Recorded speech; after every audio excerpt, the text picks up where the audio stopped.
Hello, I'm Alan Keays, and I'm joined today by Brent Curtis, and we're here to provide you a look at some of the stories we're working on for tomorrow's paper. A legislative committee, I guess, was briefed Thursday, or today, on new rules aimed at stemming the flow of drugs into prisons. Sounds like a good thing. I always wonder how they all get in there, how the drugs get in there.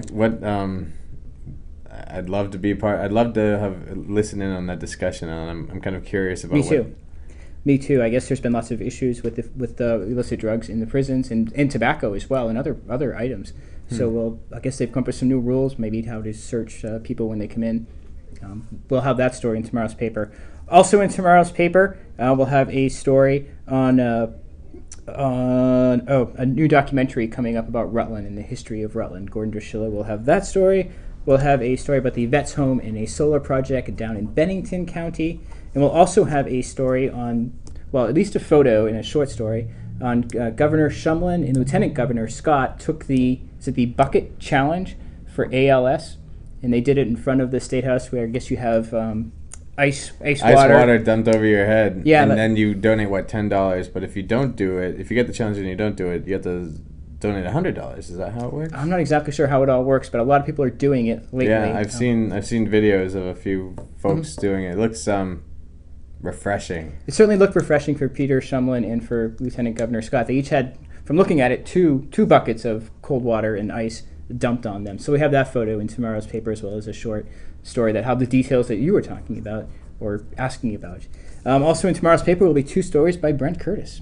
Yes, speaking of documentaries, there's one that's being shot by a German-French public television station about Rutland, or not just Rutland, but Vermont and the eastern seaboard of the United States is a heroin and opiate problem.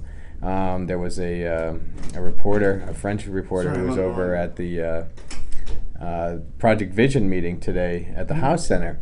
It's interesting. She actually lived in Vermont for a period of time. She has a family and friends here. Learned that some had developed problems with opiate use over here. Apparently, it's much less of an issue over in Europe than it is in these parts. And also interesting, at least from my point of view, having covered this for so long, is that opiate drugs are rarely prescribed over there. They're certainly not prescribed at the same level that they are in this country.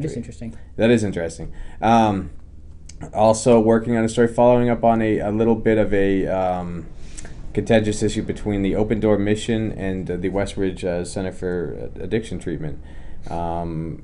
Late last month, there came to light that there had been some incidences at the mission, which is a homeless shelter, and a soup kitchen, where some folks from the treatment center, which is nearby, where they administer methadone and Suboxone treatment for opiate use.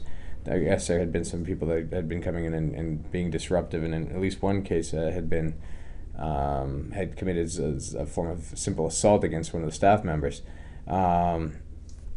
There was some understandable anger at the Open Door Mission at that time, but I guess the two sides have come together since then.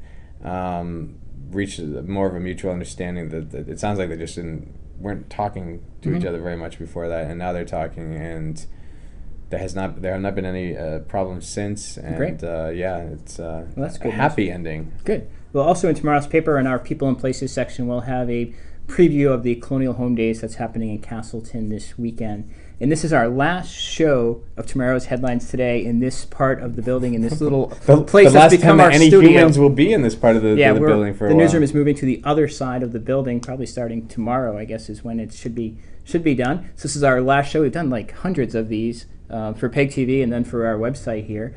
So we're going to be looking for a new background, a new place to set up shop. Right. So the show's not going anywhere. It's not going away, but it's going somewhere else. That's right. Well, definitely take this thing with us behind us. It's kind of become a little signature. Yeah. What's find a place for it. I don't know the name, but it's been in the newsroom for quite a long time, and I'm sure we're going to keep it around. So that's a look at some of the stories we're working on for tomorrow's Herald, as well as an update on where the newsroom is going. Thanks for watching. Have a great day.